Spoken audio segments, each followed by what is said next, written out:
time here in raise up my tripod here. So you can see I am about to unload my kiln that I fired yesterday, a glaze fire. So let's see.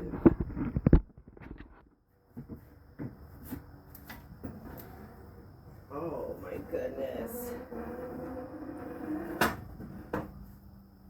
Okay, it's still 141 degrees. I'm surprised about because the firing stopped at like 12:30, 1 o'clock yesterday, so it had all day and all night to cool. I'm gonna grab my gloves so I don't burn my hands. But yeah, it's still not fully cooled down to room temperature, which is like 71 degrees in here. And the thing I'm most excited to check on, and I can see it already and it looks beautiful. The lid looks a little different, but it's going to be glued to the bottom anyway. Kathy, this is for you. This is your urn that you requested. I don't know if the colors are exactly what you asked for. Kind of not. I see some blue in here, but she's still pretty.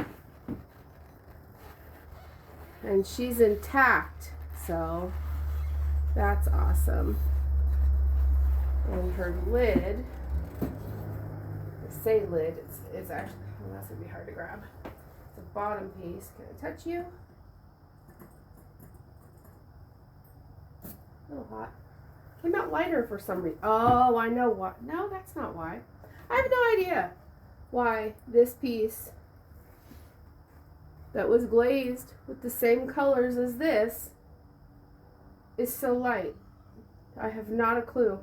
They looked exactly the same before I put them in, and they came out so very different. Anyway, I'm gonna go set this on the shelf.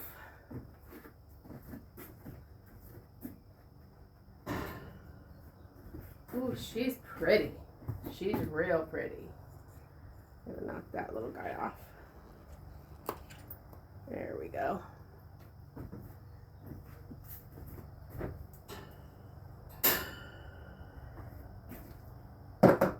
Realistically, though, it does match the inside of the urn, which is that lighter color, which is really strange. I started doing some bottles.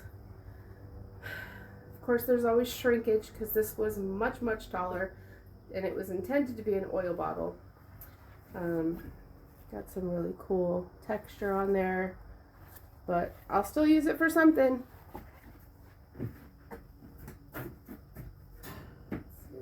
I also fired my plates in here. Chad's been bugging me about plates. They look different. That's funny. I'll show you those after. Here, let me show this one. This one is the video that I did 2 days ago, I think, where I glazed a bowl on video. That's this guy. He came out pretty. It's rose gold underneath and seaweed on top. It ran a little bit, but not enough to get on the kiln. This was just for me. This was like a weird shaped bowl that I made, and anyway, it's just for my own house. So I'm not gonna worry about that little dripping.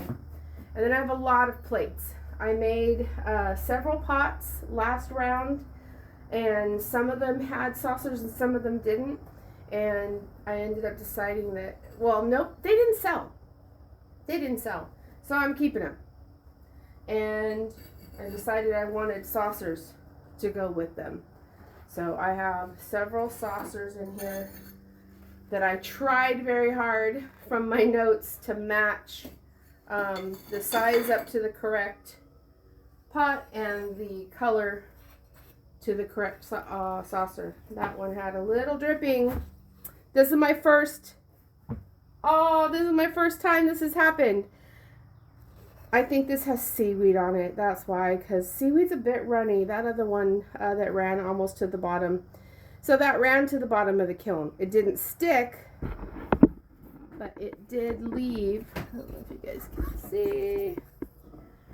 Right there, it left a little bit of glaze on the shelf. So I'll be having to chisel that off.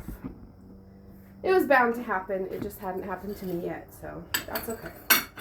All right, so saucers for my pots. And you guys might notice that I do a lot of dark colored glazes. I do. I tend to like darker stuff. Anyway, these plates are for me. It's intended to be a set of 4, but I know 2 are the same size that are smaller than the other 2 that are just a touch bigger. But that is oatmeal on the bottom and iron luster on top, so it's still kind of dark. Has some bluey green and browny tones, and then it's black on the bottom. And here's another one. I cannot work with these gloves, man. Oh, please don't be too hot. Oh, you're a little hot. You're a little hot, guy. As you go down in the shelves, they tend to get a little hotter. I'm going to have to move this door and get in here. Okay, there we go. I think this is one of the bigger ones. And somehow I got a spiral design in it. Same but different, you know what I mean? Put them on top of each other and you can see one is definitely a little bit bigger than the other. But that's okay. Again, this set is for me, so my house is not too terribly picky about them being a little bit different sizes.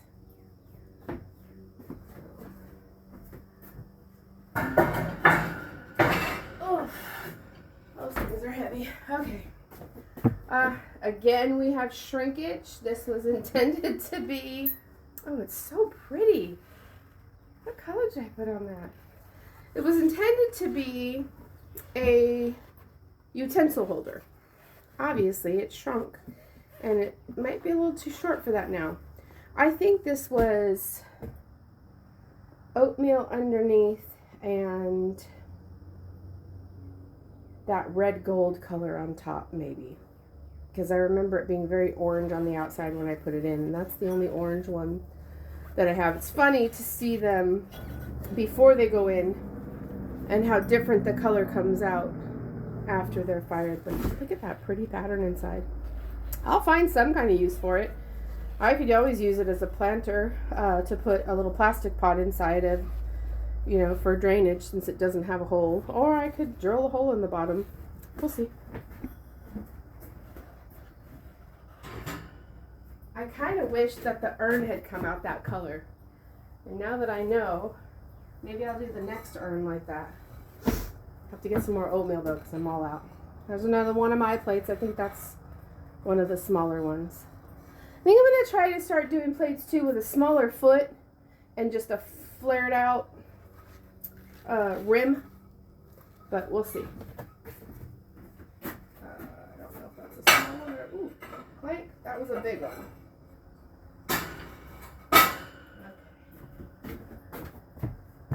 This is the thing about doing plates and why a lot of potters don't do plates very much and why I probably won't do a lot of plates. You can't fit very much else in there because nothing in the kiln can touch.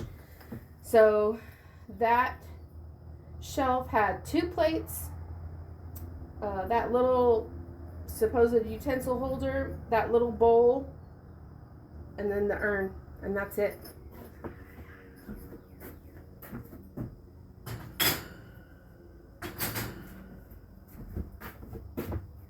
I heard a cat fight. I had set all these little cookies, these are called cookies, down here because what I glazed the inside of that urn with is called running hot chowder, and it's called that for a reason. It's very, very ready. And I didn't know if it was gonna drip down and leak out. Oh, getting my gloves between these shelves and the wall is kind of a pain. And yeah, these are very heavy. Very heavy. Ugh. You can buy lighter ones, but kiln shelves are expensive no matter what.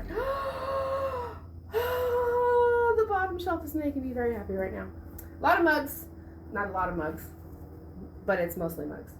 My final plate from my set of 4. If I can get it without breaking it. And I'm very pleased because I've read that you're not supposed to put plates on the bottom shelf because if there's uneven heat distribution or whatever, it could cause cracking. I was very lucky. I did not have that issue. But let me show you what I'm really excited for. I made myself a toad house. We have a lot of frogs here. Lots of toads. They like to hang out on Chad's lawnmower and stuff. I made a toad house. Isn't it cute? Oh, I love it. That's that running hot chowder. It's a very splotchy looking, but it blends well with other clays. I just didn't have anything else to glaze the insides of stuff, so that's what I used. But little toad house. It's adorable. Very happy it stayed intact because that was thrown in 2 pieces, the base and then the top thrown separately. And I don't know what this is supposed to be. Looks like a cool little jar. Find a use for it. It's a pretty shape though. Little vase maybe?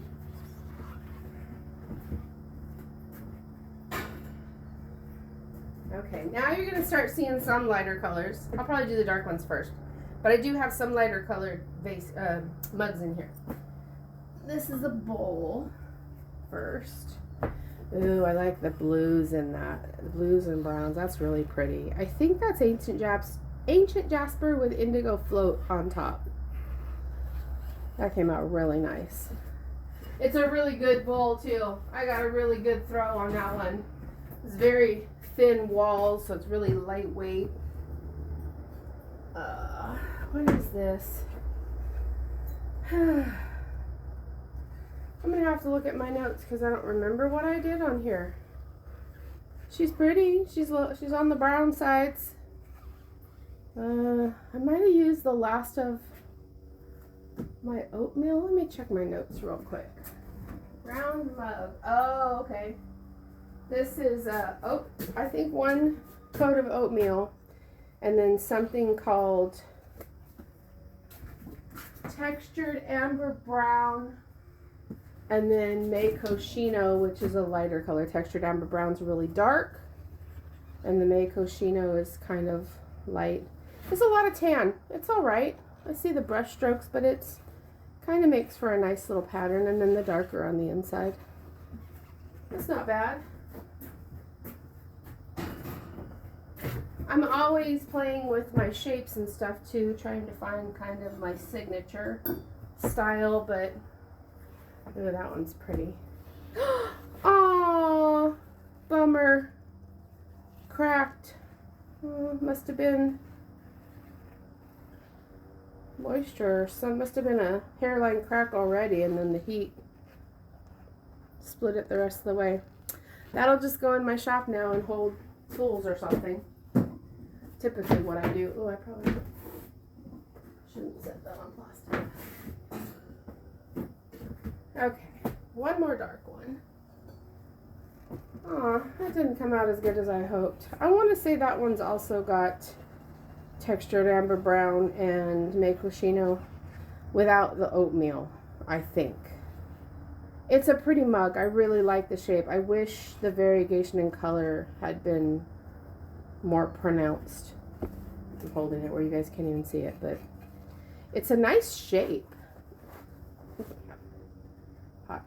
But it's a good feel too of that handle. Hot, hot, hot. I'm really bummed about that cracked mug because it's such a pretty color. Okay, I lied. There's one more dark one. It's blue, mostly blue. I want to say it's got an awful lot of indigo blue on it. I don't know what the base color is. It looks like ancient jasper. Squiggly jar. That's not a squiggly jar. I'm terrible about writing my glaze combinations. I try really hard. I do. But sometimes when I'm involved with my glazing, I just keep glazing and I don't write it down. And that's terrible, but what are you gonna do? So here we got some whites. Oh, that's pretty. That is white. It's called Snow. And then I think I did a band of flux with seaweed in the middle, smoky merlot on top, and ancient jasper on the bottom, I believe. She's pretty. And I think these next couple mugs have some of the same colors. I did them all white, and I did some, or maybe the flux was on top. Could have been on top and on bottom. That one has got the seaweed green, and I'm not sure. One of these had, I think it's this one, had dots of red gold is what that is, I believe. And the flux helped them it run nicely and blended. Because I kind of did like a, I don't know what you call that, like an infinity pattern where it crossed over each other. Little drippies on the inside. But some people like whiter mugs, so there's another white mug. And then the next one, I believe, is the white with green and smoky merlot in it. And oh wow, I don't see the smoky merlot. It disappeared. Barely see a little bit of pink right there. Huh, interesting. Still a pretty mug. But yep, my smoky merlot disappeared. You just never know. You never know. It's a really light load this time, like I said, because of the plates. So that's it. Plates took up too much room. I still have several things that are already glazed that need to go in, and then several things that I still need to glaze. I say several. Several. Some. All of these things here left to glaze. And then I'm definitely going to have to, so I can fill up the kiln because I don't really have that much already glazed. What I have already glazed. So, and these I'm going to refire because this clay is supposed to be black, but I didn't fire it to cone 7 like it said. I fired it to cone 6. So it still looks brown, so I'm going to refire and hope that they come out black. And this mug here is made of the same thing, so I'm going to do a cone 7 firing probably the next one I do. But here's my plate set for my house. Yay! And the urn in a different lighting. She's pretty. I hope you like it, Kathy. If not, let me know. I'll just redo it. Bye!